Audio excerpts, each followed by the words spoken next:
When we take the concept of a book has what we call margin. It's just blank space. Words are not all the way to the edge, because if the words were all the way to the edge, it would be hard to define and understand and comprehend what the author is trying to get over to us. Consequently, we live our lives to the edge, and we're not able to understand, articulate, comprehend what the author is trying to say to us because we live our lives to the edge. Yeah.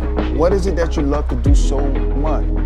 You would do that thing for free, but you do it so well, people will pay you for it. And that question there, I think that thing is worth so much more than Welcome to another episode of Chat It, man. It's good to have you. It's good to have you. If y'all don't know, this man actually came in and spoke at my class and everything along those lines. It was a fantastic experience. I will say I was really impressed by how you spoke, honestly. And I was like, man, I gotta have this guy on my podcast. I appreciate it, man. You're really kind to me. Of course. You're kind to me. Of course. You pay some with me. I appreciate it. So my name is Trev Evans. I'm 43 years old, born in Brooklyn, North Carolina. Brooklyn, New York. My mom and dad moved us to Ayden, North Carolina, which is about 10 miles south of Greenville. Okay.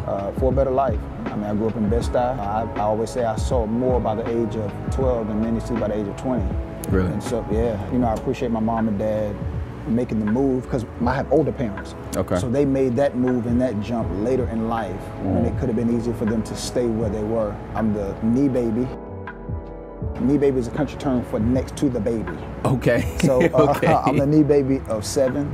And so my sister and I, who are 20 months apart, we were bringing up the end, and so my parents moved us down here for a better life. Went to Ayden-Grifton, graduated from Ayden-Grifton, went to North Carolina A&T, flunked out of A&T. Really? I did. Okay. And, that's where I think I made a statement in your class where I say you need to love what you do so much that you would do it for free, but do it so well that people will pay you for it. Yeah. And so I learned that through experience, because I went to school on the advice of my brother, who's always been good to me. I love you, Terry. But he's always been good to me. Yeah. But he was trying to get me to follow a path that was not germane to who I am. Yeah. And so consequently, I was in a major that I didn't really need to be in, chasing money, and ended up flunking out of A&T, coming back home, getting a job at a factory.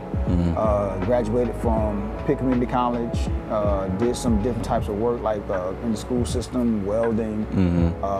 Always sensed the call of God on my life to do something with ministry, just didn't know what.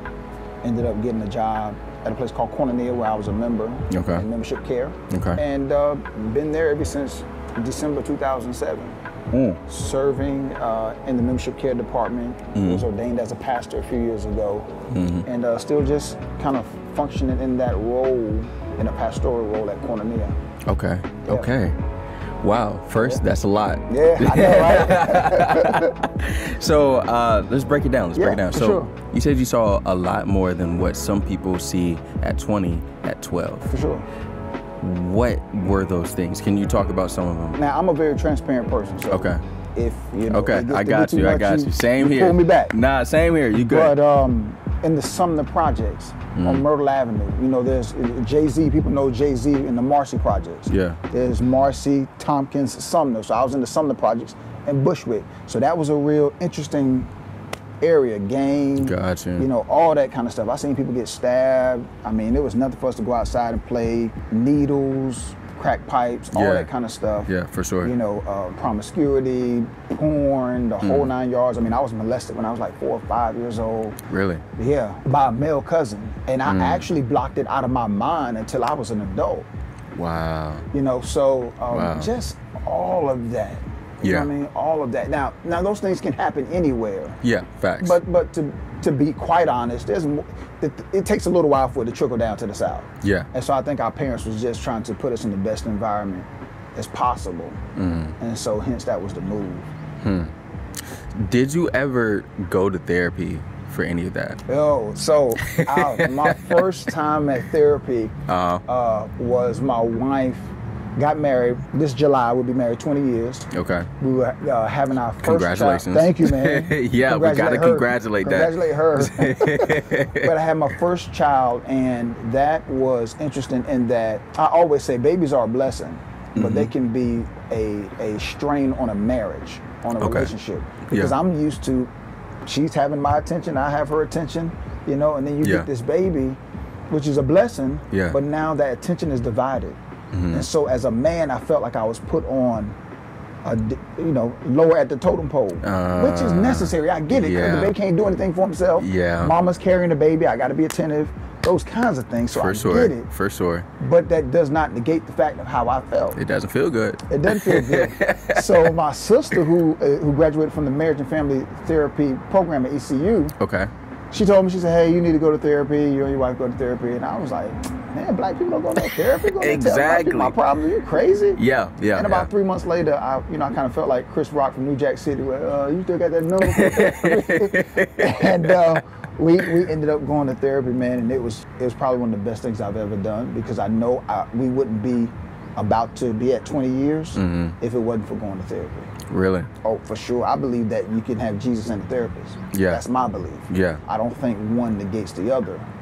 I think you need both, yeah. And I think it's good to still kind of push forward that narrative of we do need that. Yeah. You know? It's good to have a mediator, because we're always going to be biased in how we're feeling. Absolutely. And no matter how much that we try to look from the other person's perspective, it feels good, or it seems good, on paper. Oh, yeah. But when you're actually practicing it, it's a little bit different. For sure. And so to be able to have a neutral party that can help explain things or create a safe environment for everything to be said, I think that's invaluable. I agree. I agree. The Bible says that, and I'm going to say, I reference the book that I based my life on. Yeah, for sure, for sure. But it says that every man's way seems right in his own eyes. Yeah. And it's so true. I always think I'm right. Yeah.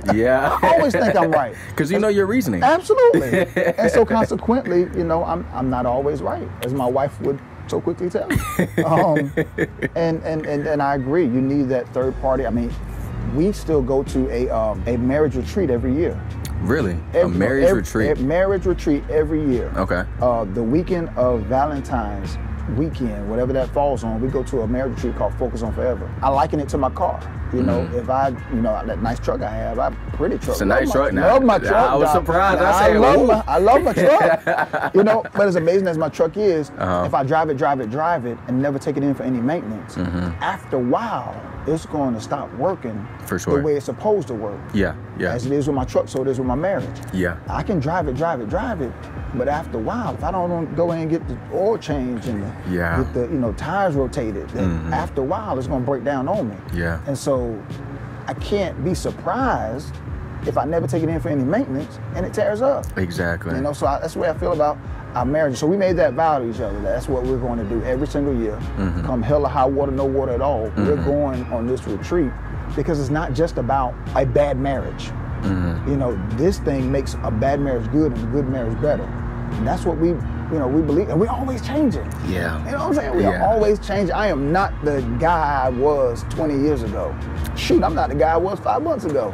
So as my cell phone get updates, so does my marriage get updates. And I'm just trying to stay up on the updates. I like that. Yeah, I like that a lot. Yeah. Okay, so you do have kids. Yes. Okay. One, how is it to have this foundation of a healthy, I want to say healthy, it seems healthy on the outside, but healthy marriage to show to your kids?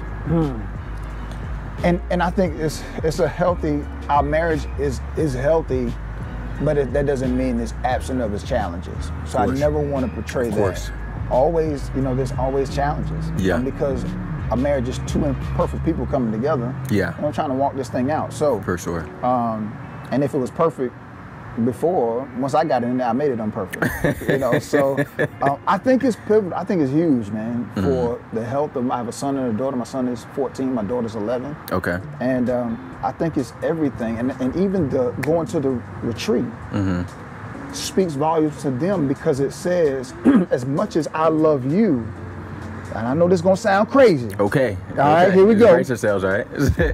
My marriage is more important than my children. That's a powerful statement. That's a powerful statement. Okay. But in the long run, it helps them to prioritize relationship. This became so crystal clear to me when I became an adult. Okay. Because I drove away from my parents' house, never to return again. Yeah. I visit, but I don't live there anymore. And so my mom and dad were left with each other. Yeah. Because that was the relationship that began, and I've gone on and done my own thing. Yeah. And they're still there with each other. Yeah. So even when we go on our retreat, we'll tell them, you know, hey, mom, dad going away for a little bit. We'll be back in a couple of days. In their minds, they begin to realize, hey, this thing is important. This relationship is important. And then how I treat them, how I treat my wife speaks volumes to my son, speaks volumes to my daughter. Yeah. Because she's taking note on how a man gonna treat her. Yeah. And my son is taking note on how he should treat a woman. Yeah. So all of it works together. You know what I'm saying? And even the challenging times. Yeah. They gotta hear me say I'm sorry. You know? So you say sorry to your kids? Man, yeah, I said, man, then let me tell you something. That was so different. Yeah. Because I didn't grow up like that. Exactly. You feel? That's why I asked the question. No, I didn't grow up like that. Now understand, let me back up a little bit. I said I'm the knee baby of 7. Okay. My father, when I was born, was 55 years old. Wow. So he's in his way. Do the math. Yeah. He passed 15 years ago. So if my father was alive today, I'm 43. Yeah. Right? Okay, so catch this. My father was born March 25th, 1925. Wow. Okay. 1925. 1925. That's a so, different era. All right. For sure. And we're living in, what year is this? 2024. All right. Okay. That's what I'm saying. So he would have celebrated, he would have been 99. Yeah. I have a brother that's like 70, I think my oldest brother is like 76. Wow. You see? Wow. All right, yeah. Different eras, That's man. All right, exactly. Okay, got you. So my dad saying I'm sorry was not happening. You feel me? It was not happening. Yeah. So scratch the whole example thing. I never got it. So my mother and my father had a 20-year age difference. So my mother is 77. Mom will be 78, I believe, somewhere 78 in September. And so that means my dad was married before he met my mom. They had my oldest brother, so it was Got you. all that. There were a few more Yeah. questions I'm sure that came to your head. But long story short, I'm sorry it was nowhere, it wasn't happening. Yeah. But you were able to kind of change that within yourself to your kids. Yeah, I mean, the great teaching, again, Koinonia Christian Center is where I belong, and my pastor has taught us that there's nothing wrong with saying I'm sorry. Yeah. When you need to say I'm sorry. Yeah. You know, and so that was weird. That was different.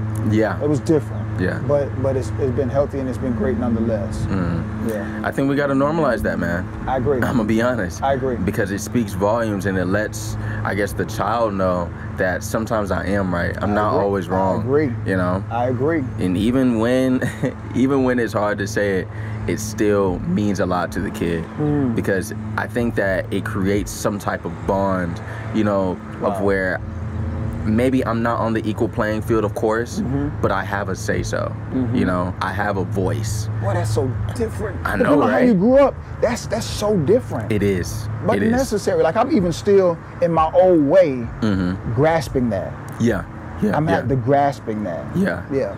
And I understand, because, man, I grew up the same way. Yeah. You said Fayetteville, I'm sure. You know exactly what we're talking about. You know, but I am trying to, I guess, embrace that. Yeah. You know, for whenever I do have my own kids, because I want to be able to make sure that our bond is strong, because it's not the bond that I grew up on. You know. Yeah. It's such a thin line, man. It is. The parenting thing. That's a thin line. Really. Yeah. But I agree. We gotta have that ability to say I'm sorry. It does go a long way with them. And then when you talked about the bond, I've never.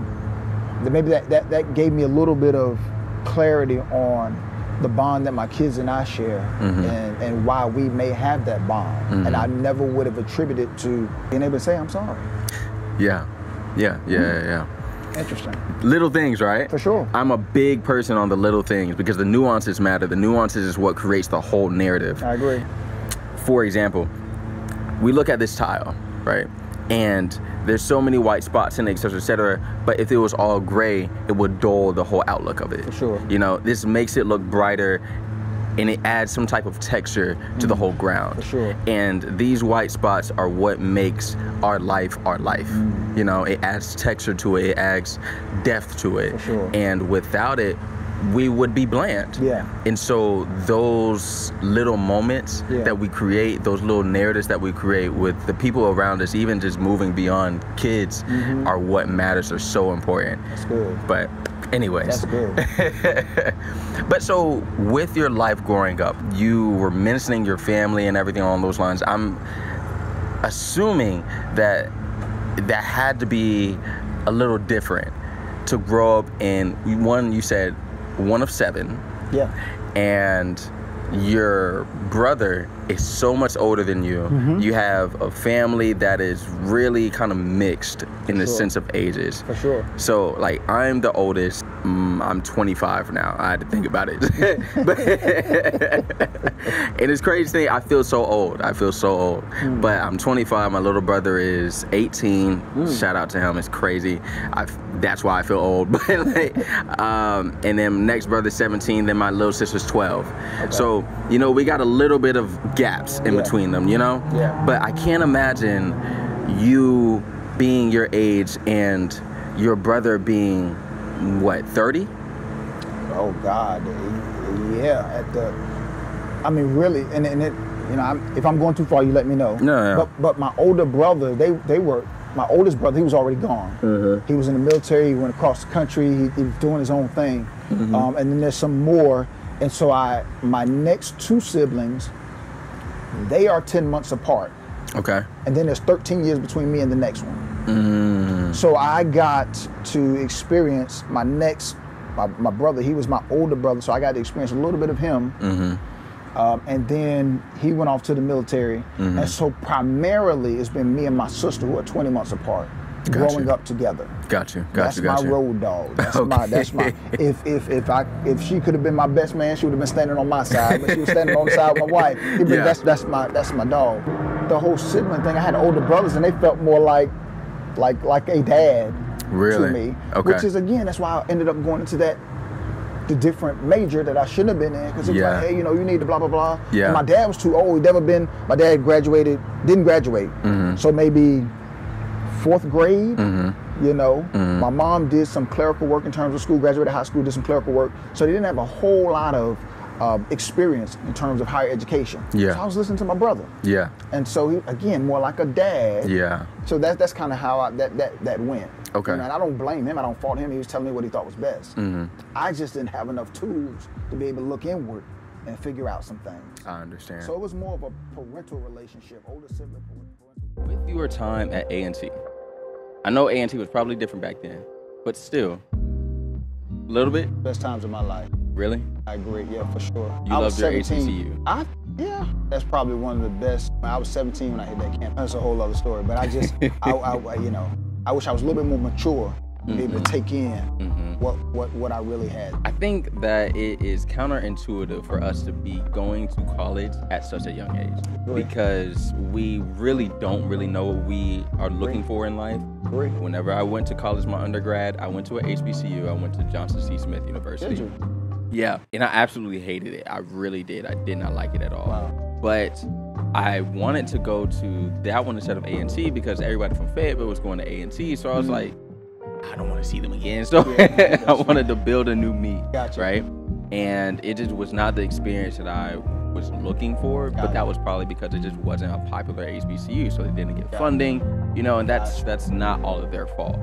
But it still ended up tainting my experience with my HBCU that I really wanted, you know. So I ended up going to UNC Charlotte, but I will say that I kind of went down that same path where I thought that I wanted to do one thing, chasing the money, and I was like, all right, cool, let me do computer science. Get out of here. No, come on. That's what I did. Really? Get out of here. Oh, man. We was meant to do this, major, man. Yes.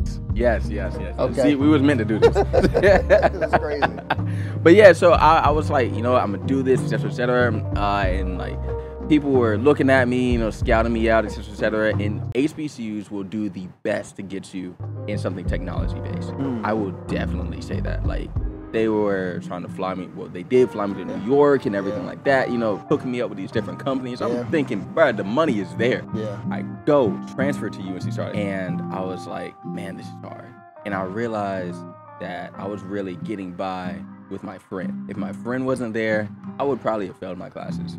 But because he was there to kind of like teach me and help me with my homework and everything along those lines, I was getting by.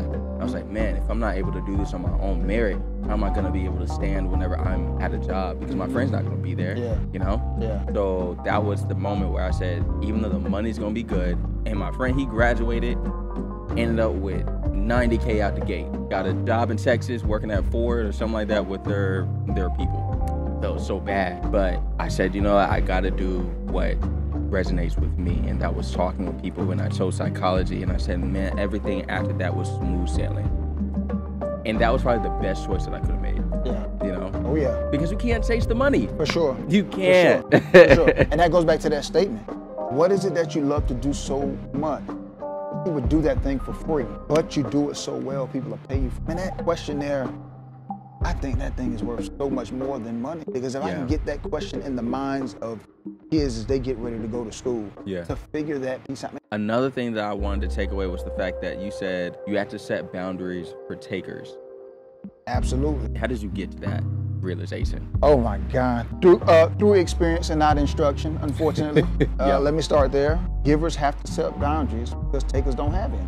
Yeah. I'm a helper by nature. That's a part of what I do. I think I'm a helper. My whole life mission, I'm a connector. And so consequently, I try to help people. I've come to that because I didn't realize that I have to help myself first. Yeah. And that if I don't help myself first, then I'm not gonna be able to help others. Yeah. And then I don't know if that's a rap song or phrase, but there's levels to this. Yeah. You see what I'm saying? Yeah. So my help, there's levels to my help. I can't help everybody. Facts. So I have to have boundaries on who I'm gonna help and be okay with who I can't help. That's the thing about people with hearts. I say big hearts, but people who care about people. Yeah. You got to come to the fact and rest in the reality that there are some people you cannot help. Not because they're bad people, but you are a limited resource. Yeah. You just are. Yeah. You see what I'm saying? You just are. And the faster we can grasp that, I think the better we can be at being effective at who we're supposed to help. So for instance, I have to prioritize my life. I made a commitment to this woman 20 years ago. She's my main priority. Okay. So if she called me right now, I'm gonna have to take this mic off. Yeah. You see what I'm saying? I gotta dip. Exactly. Because she's my priority. So I have to have levels and boundaries and parameters around my help. Yeah. And as a giver. Yeah. Because if not, all right, you ready to talk? Ready to talk. That's why you see some pastors and preachers' kids who hate church and hate the whole ministry and hate God because mom or dad didn't have parameters. And while they're out here saving everybody else, they're not showing up to my football game, my basketball game. So screw the church. Yeah. Because it took my daddy from me. Yeah. So I have to have parameters. That's not too real up here. No, that's perfect, I have to man. have parameters and boundaries. Because if I don't, I'm going to end up mishandling the people that deserve the best of me. Yeah. You see what I'm saying? Yeah. My son didn't ask to have a dad in this role. So there are times where I have to, no, I can't come to the hospital. I can't do this. I have to bring a no in my life to them so I can say yes to the people that I'm called to say yes to. And that's my wife, that's my boy, that's my girl, my mom, and of course other people are in that. But yeah, I had to learn that, man. And see, how did you get to that realization, man? Because it's just like, so me, with all the things that I do, right? It is so strenuous on my life. And I'm like, okay, cool. I'm in grind mode. This is my foundation. I gotta build this up. That way I can get to the point that I'm getting to. Yes. And it's like, if I take a break, if I slow down, somebody's gonna catch them, you know? Or I'm gonna lose this opportunity. And it's so hard sometimes to just slow down and say, you know what? They'll be fine. I'll bring it out next week. I'll upload next week. It's okay. You know? Yeah. Because I feel like society really drills in you work. And man, like if you're not working, you know, like 100%, man. It's crazy. It's 100%. crazy. And it really weighs down on people. Yes. Because we're a productive society.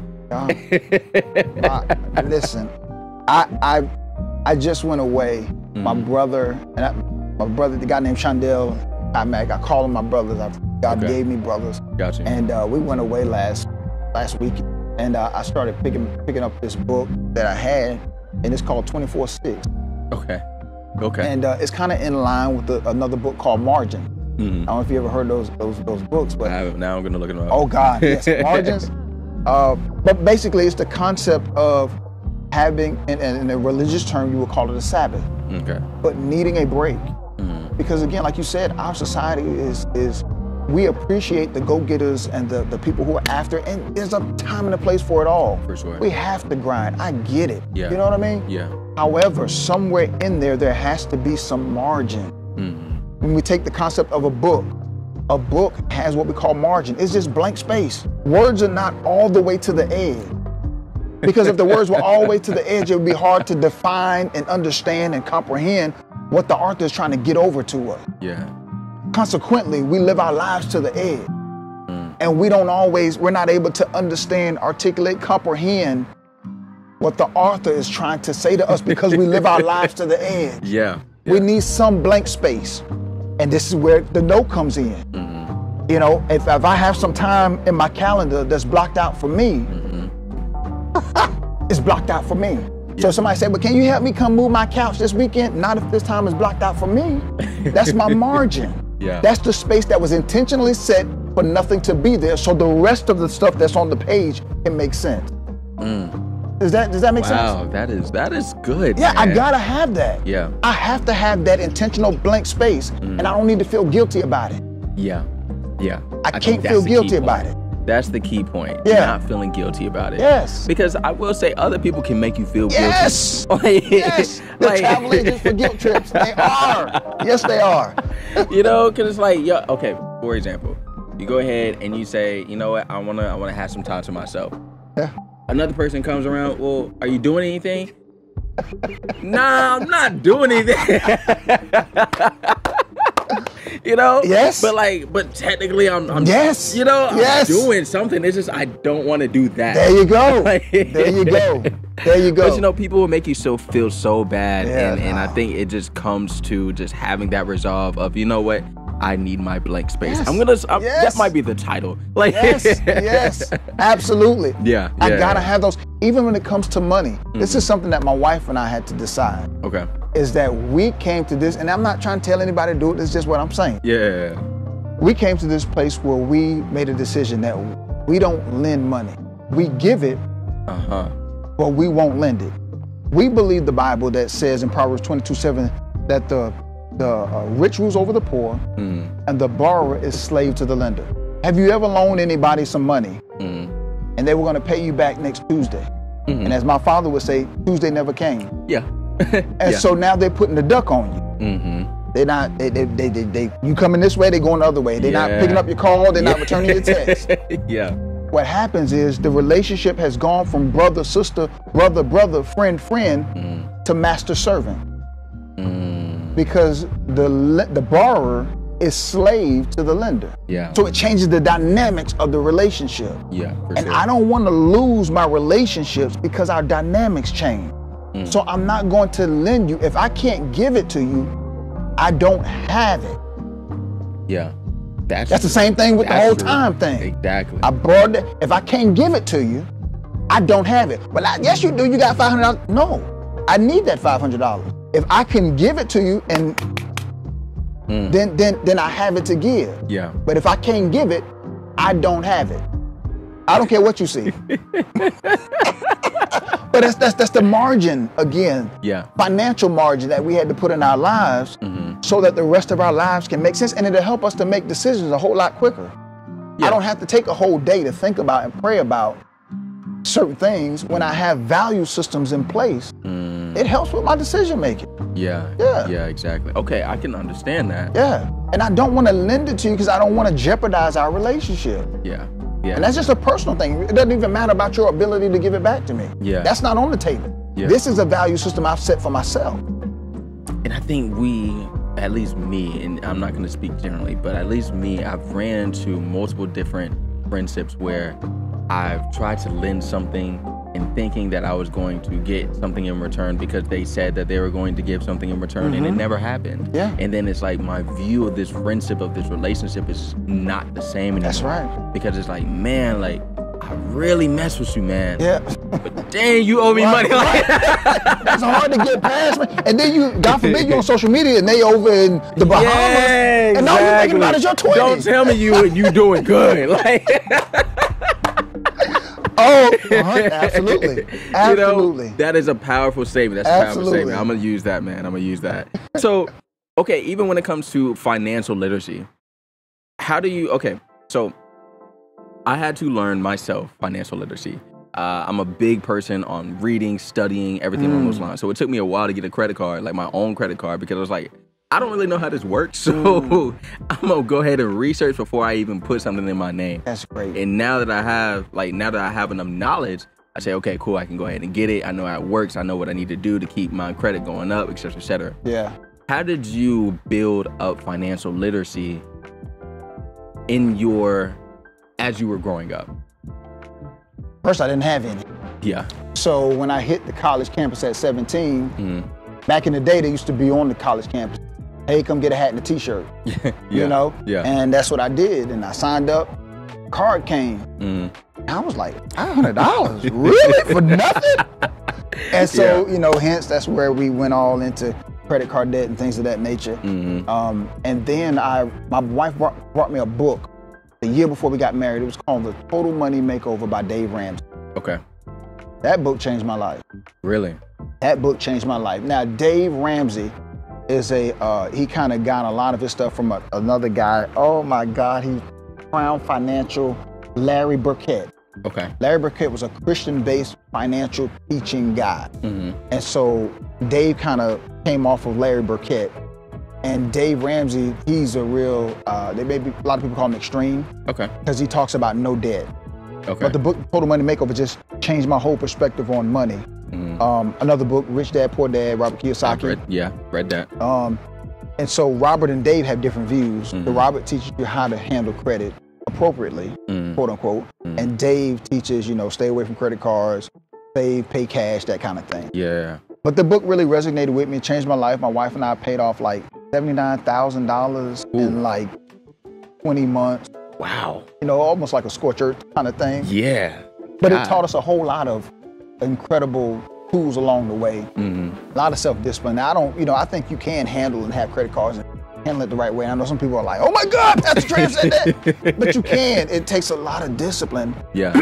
And there's a scripture in the Bible talks about you need to know how to possess your own vessel. Meaning you need to know what you can handle. Yeah. You see what I'm saying? You got to know. That's what finding out who you are, why that makes such a big difference. Because you need to know what you can and cannot handle. Yeah. So, but that book changed my life. Total Money Makeover. We took a class called Financial Peace University, which is an offshoot of Total Money Makeover. And my wife and I did that for a little while and facilitated the class a couple of times. And so, I really had my hair on fire for a long time with facilitating that class and helped a lot of people and helped ourselves. So that is where our financial literacy journey began with the Total Money Makeover. And I still recommend that book. Okay. And the Financial Peace University class. Now, again, Dave is way left. Yeah. You know, politically and figuratively, you know. But I think a broken clock is right twice a day. You know, I think we can learn something from anybody.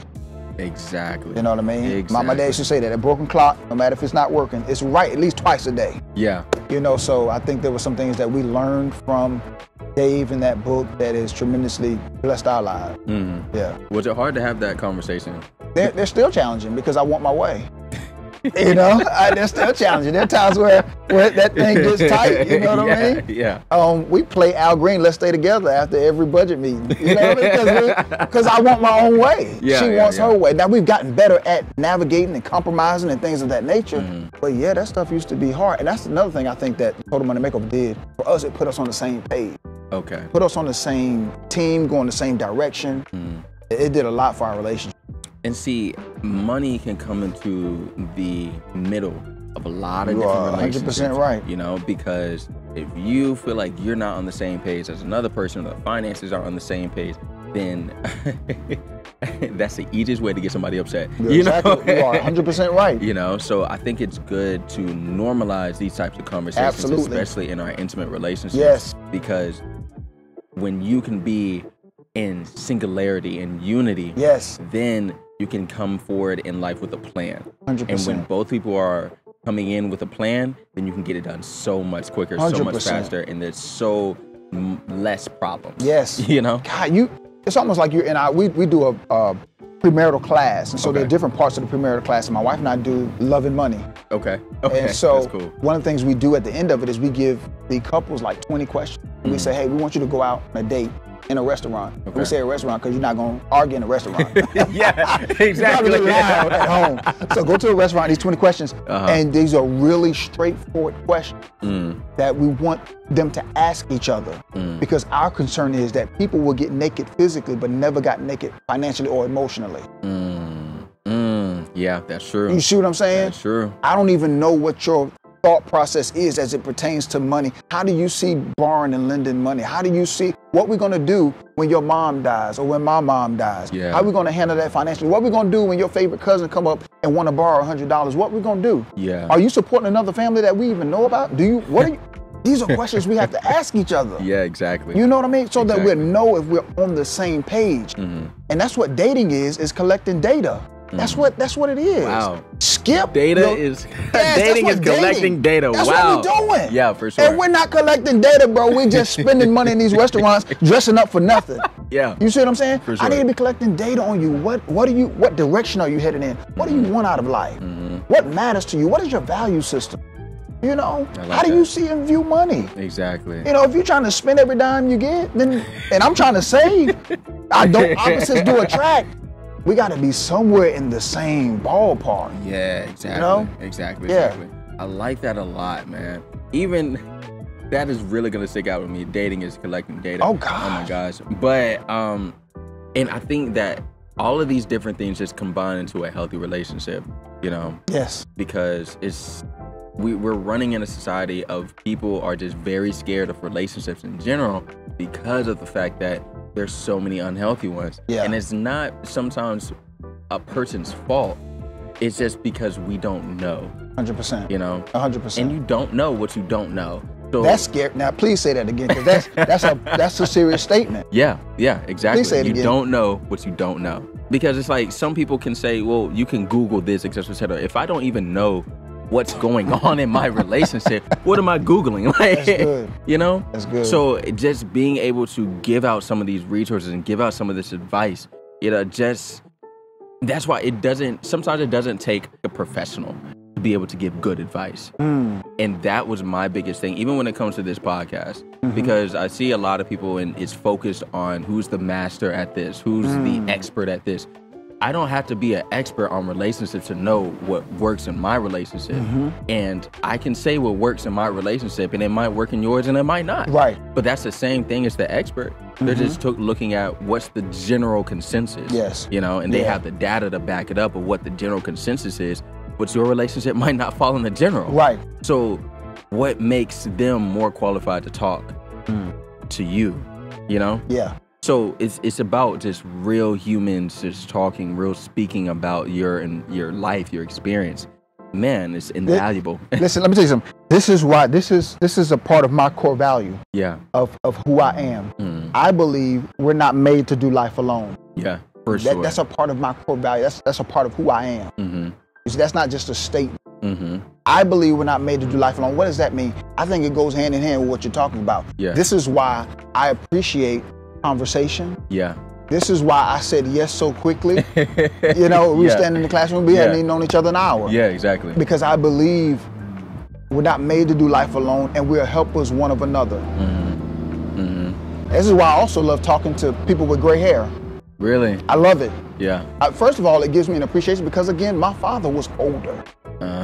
You see? So I've gotcha. always had that old-fashioned way about me. Yeah. Although I'm 43, there's an old seasoning to my soul. Yeah, exactly. And I get that. Exactly. And that has come from father and then hanging around not just anybody, but older people who will open up and share their wisdom.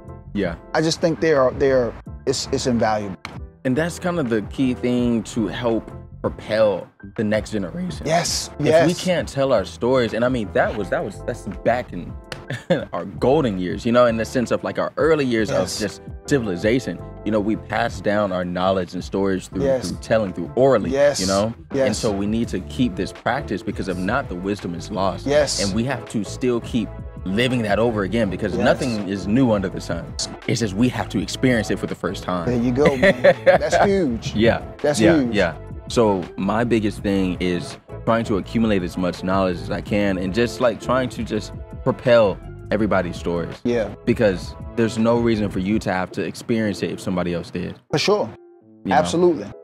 I want to talk about your experience as a pastor. So we were talking about how you have been going to these different places, preaching or fulfilling this particular role there.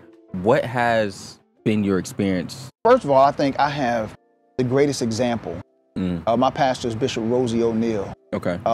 And I'm just been so, let me back up. Okay. I am the Jeff Bezos of relationships. Okay. You know what Jeff Bezos is? Yeah. I am the Jeff Bezos of relationships. I am a wealthy man relationship. From my wife to my brothers to my pastor, mom, my sister. Again, I don't believe we're made to do life alone. Yeah. And so as it relates to being a pastor, I've just been so blessed because I have a great example who has been mentoring me over the last 20 years. Yeah. You know, so when I was ordained as a pastor, I've been kind of dealing with membership care and really just working in that whole space. And I still do. As a pastor, again, and there's different types of pastor days, There is. you know, There is. so I'm talking about a person who is called by God to shepherd people navigating this life and a desire to see them make a connection with God and with other people to their heavenly home. So a pastor is a guide and a shepherd. Gotcha.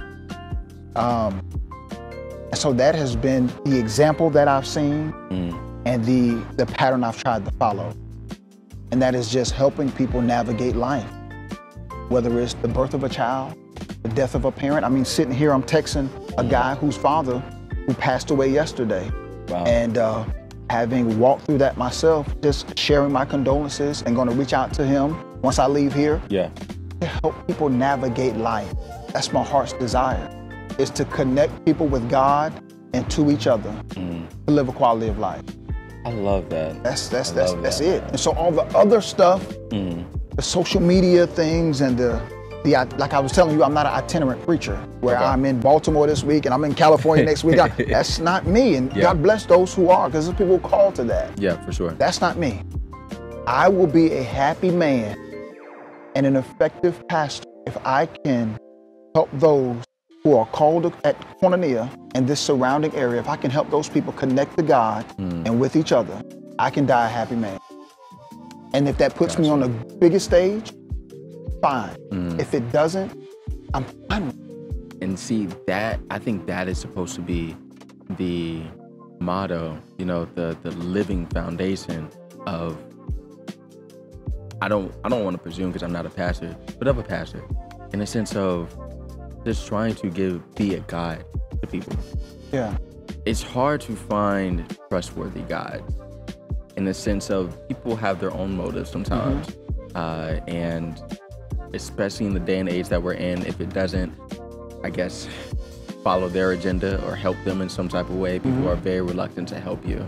So I think that we are running more towards people who are genuine like you, because it's almost like a breath of fresh air. I'm trying to find a way to word this. I got you. Did being a pastor influence you to live your life in a better way, or were you trying to live your life in a better way and then you became a pastor? Great question. Okay. That's a great question. At the end of the day, I want to be a better Christian than I am pastor. Okay. My desire is to please Jesus with my life and to live my life in alignment with his word. From what the scriptures have shown me, and as I read them and grow for them, how do I pattern and align my life with his life and what it is he's directing his followers to be? Okay. Now from that, I must go after my alignment more than my assignment. Okay. My alignment with who Christ is in my life and the pattern he's laid for me to follow has to be greater than the assignment of a preacher or a pastor. My alignment with him must be greater than my assignment with whatever it is he's having me to do. Gotcha. He's called me to be, and this is funny, I heard somebody say this, you know, we are human doing and not human being. Okay. We're supposed to be human beings. What am I supposed to be? And it's not so much about, I need to mind what I do. Okay. Okay. But what am I being? My being, who I am, has to be greater than my doing. For if I get my being right, then my doing will align. I like that. But sometimes we get so caught up on my doing that we ignore our being. Yeah. You know what I mean? Yeah. Yeah. How am I being as a husband, as a dad, as a friend? And that, you know, as a believer, as a Christian, as a follower of Christ. Yeah. That will help my doing. Because if my being is not right, you're not gonna care about my doing. Exactly. You're not gonna care anything about my doing. In fact, you're gonna call me a hypocrite. Yeah. That's where we get hypocrites from. When we've made more focus on our doing than our being. And it happens to all of us. Yeah. You know, because our doing is what is seen. Exactly. You And know? that's what people are kind of judging us on, you know, our metrics. Yeah. What are you doing? Yeah. But Yeah. your doing almost can be a direct reflection of your being. Yes. And Yes. If I can focus on my being, it's gonna impact my doing. And that causes you to have greater alignment, which makes life easier. Yes. Because you're not trying to do Yes. something that is I guess, not in alignment of yourself. Exactly. That's gonna make it harder. Okay, I got And in alignment with who he's called me to be as a follower of him. What am I? And that don't mean I get it right. Yeah, for You know, sure. that's where the apology comes in. Exactly. You know. Exactly. But I have to make sure that my being is more than my doing. Yeah. And that goes for any area of my life. That bleeds over into everything. Not just doing in terms of a pastor and all. No, being a Christian, being a follower of Christ impacts what I do. And so, this is a whole sermon at Koinonia. My identity affects my activity. Same thing, different words. If I realize who I am, my identity, that I'm a Christ follower, that impacts my activity. That tells me what it is I'm supposed to be doing, and it tells me what I shouldn't be doing. Yeah. My identity, my being, who I am, impacts my activity and my doing. I love that, Yeah. man. I love that, man. Goodness gracious, you done been dropped all these jewels. Man, this has been good, man. This has been good. I will say, I didn't know how this was gonna go. For sure.